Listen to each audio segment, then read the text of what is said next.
안녕하세요. 오늘도 사연 살롱을 찾아주셔서 감사합니다. 저는 30대 중반의 여자예요. 2년제 대학을 졸업하자마자 작은 회사에 취직했고 10년 정도 다니다 친구 소개로 남편을 만나 결혼했어요. 결혼하자마자 회사를 그만두고 바로 전업주부가 됐고요.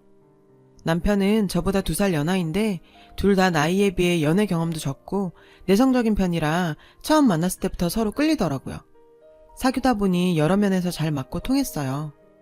그래서 결혼까지 했고 결혼 후에도 연애 때와 다름없이 잘 지내고 있어요. 저는 무남동료 외동딸에 평범한 가정에서 자랐어요. 남편은 형제 중 막내로 시아버지와 형과 셋이 함께 건축 관련 동업을 하고 있어요. 남편과 형은 8살 차이가 납니다. 나이 차이가 좀 나는 편이에요. 그런데 아주버님이 결혼을 띠동갑이나 어린 형님이랑 해서 형님이 저보다 6살이나 어려요.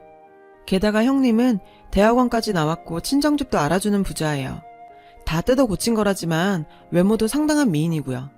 시댁 건축 사업에도 형님네 친정에서 경제적인 도움을 많이 주셔서 형님을 시댁에서 공주처럼 떠받들고 있더라고요.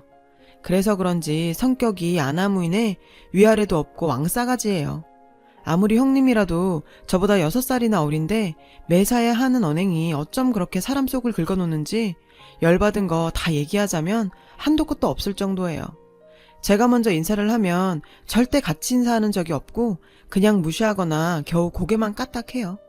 항상 저를 자기 하인인 양 아랫사람 대하듯 하대하고요. 아무리 나이가 저보다 어려도 형님이고 손윗사람이니까 저는 항상 깍듯하게 대하는데도 동서 저것 좀 가져와. 이런 것 하나도 똑바로 못해? 정말 한심하네. 도대체 나이를 어디로 먹은 거야? 이런 말을 서슴지 않고 당연하게 내뱉었어요. 전 시부모님한테도 늘 찬밥 신세였어요. 남편보다 2살이나 많은 데다 친정도 그저 그런 평범한 집안이라 저런 동서와 함께 있는데 시댁에서 예쁘게 봐줄 리가 없었죠. 특히 시어머니가 대놓고 결혼 반대를 심하게 해서 심각하게 파혼을 고민하기도 했었네요. 어디서 저딴 걸 데려왔어? 친정도 못 살지, 나이도 많지, 뭐 하나 예쁘게 봐줄 구석이 없어 라면서 면박을 주고 사사건건 형님과 비교했어요. 형님은 대학원까지 나왔는데 전 고작 2년제 출신이니 학벌 얘기는 물론이고 외모까지도 들먹이는데 정말 유치하더라고요. 전 그냥 평범한 키와 몸무게에 얼굴도 평범했는데 키도 작고 뚱뚱한 데다 춘혈하면서 어찌나 대놓고 비하를 하던지요. 키 160에 몸무게 55kg이고 얼굴도 평생 어디 가서 못생겼단 소린 들어본 적이 없었는데 정말 사람 자괴감 들게 하더라고요. 그냥 저라는 존재 자체가 싫었나 봐요. 그래도 전 남편 하나만 보고 결혼했어요. 남편을 정말로 사랑하기 때문에 그런 문제쯤은 별거 아니라고 여겼죠. 어차피 어느 시댁이든 무조건 다 좋을 수만은 없는 거라고 생각했어요. 진심은 통하는 법인데 내가 잘하면 그들도 달라지겠지 생각했던 것 같아요.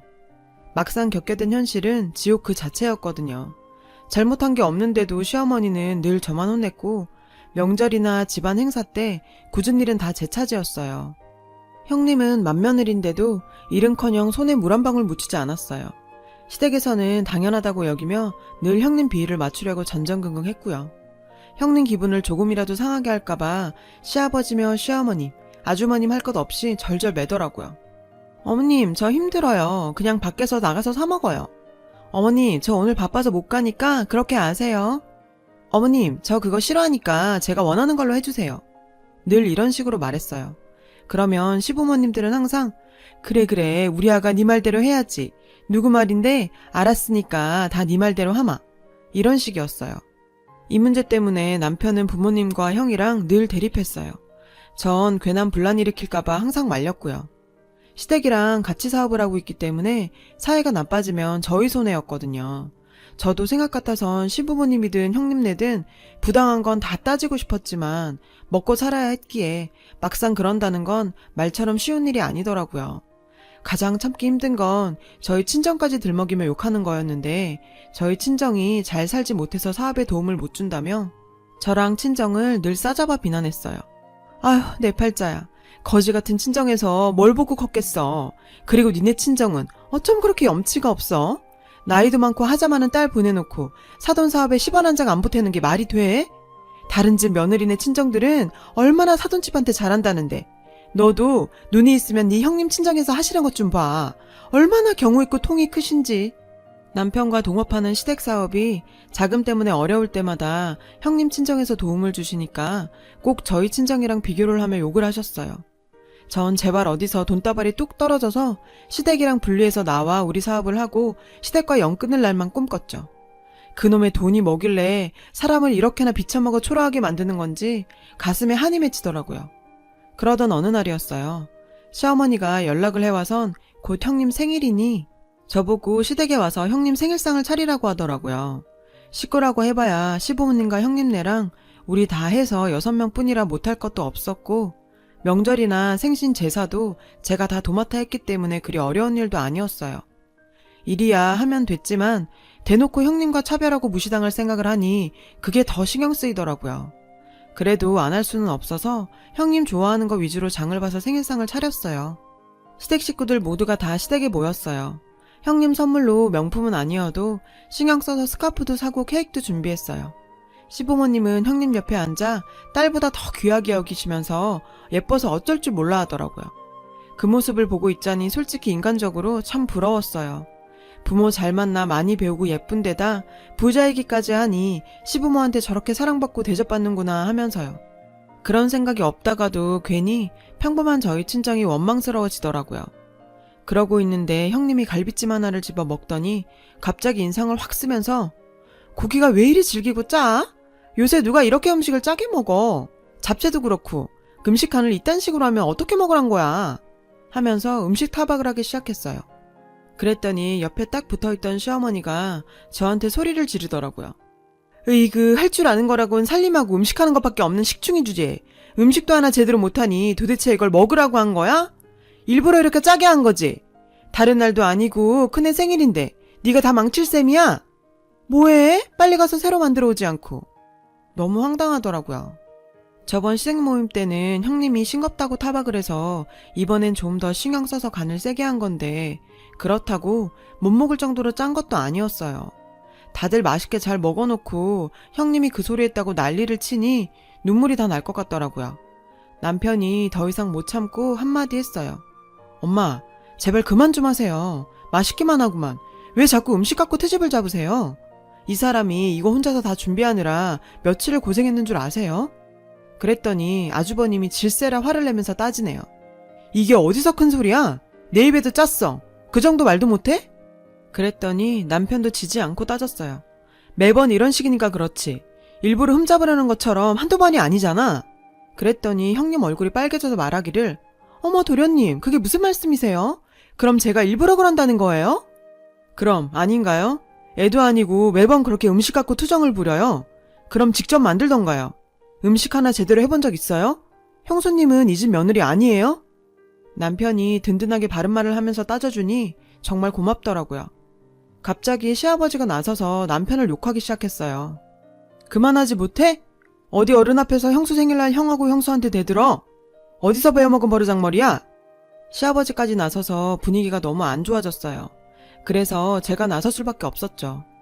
한다고 했는데 간이 좀 셌나 봐요. 다음부턴 잘 맞춰서 할게요. 죄송해요. 라고 사과했더니 남편이 잘못한 거 없는데 왜 사과하냐고 펄쩍 뛰었어요. 갑자기 형님이 제가 선물한 스카프를 뜯더니 아우 촌스러워. 요새 이런 걸 누가 메고 다녀? 이걸 진짜 나보고 하라고 사온 거야? 나 이딴 거 안 하니까 동서나 가져가서 해. 하면서 제 앞으로 던지고는 아버님 어머님 저희 그만 일어날게요. 친정부모님이 생일 선물 사주신다고 백화점 명품관으로 나오라셔서요. 쇼핑하고 부모님이랑 필드 나갈 거예요. 저 안 본 지 오래되셨다고 오늘만이라도 오래 보자시네요. 하면서 아주버님이랑 나갔어요. 시부모님은 미안해서 어쩔 줄을 몰라 하면서 배웅하고요. 그러면서 남편이랑 저한테 고래고래 고함을 치면서 다시는 형님네한테 대들지 말래요. 다시는 그럴 일 없습니다. 이딴 집구석이랑 영 끊을 거니까요. 사업도 다 손 떼고 나올 거니까 그렇게 아세요. 하면서 남편이 제 손 잡아 끌고 나왔어요. 저도 시부모들도 다 놀라서 아무 말도 못했어요. 남편은 평소에 말도 없는 편이고 이렇게까지 강하게 나온 건 처음이었거든요. 한편으론 속이 시원했어요. 그리고는 한동안 힘든 시간이 이어졌어요. 시작한 사업이 자본도 없고 시댁과 같이 일하다가 혼자 하기엔 부족하니 잘 될 수가 없었거든요. 그래도 우리 둘 살림 허리띠 졸라매고 열심히 노력하면 좋은 날 오겠지 하면서 버텼고 시댁 인간들 꼴 안 보고 살아서 마음만은 천국이었어요. 그러던 어느 날 정말 거짓말 같은 일이 일어났어요. 저희 할아버지께서 아버지께 물려주셨던 지방에 별 볼 일 없던 산과 땅에 리조트 사업을 한다는 대기업한테 팔려서 친정집이 말 그대로 대박이 났거든요. 아직까지도 얼떨떨하고 믿기지 않는 일인데 정말 인생 끝까지 두고 볼 일이더라고요.